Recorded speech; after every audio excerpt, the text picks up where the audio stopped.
Hey, I'm Jasmine with WTI, and if you want to help your little one unleash their creativity, you're going to want to check out this magnetic construction set from the brand Goobi.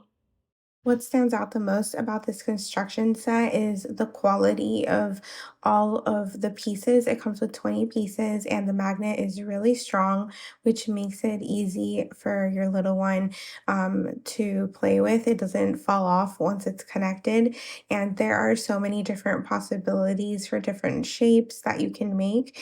Right now, my little one is just learning how the magnet works. He's really good at putting them together and taking them apart. And it's really fun for him to experience that cause and effect and to get really good at doing that. He likes to play with these all the time and it keeps him entertained for a really long time. I also love the size of the balls and the sticks because they are not a choking hazard.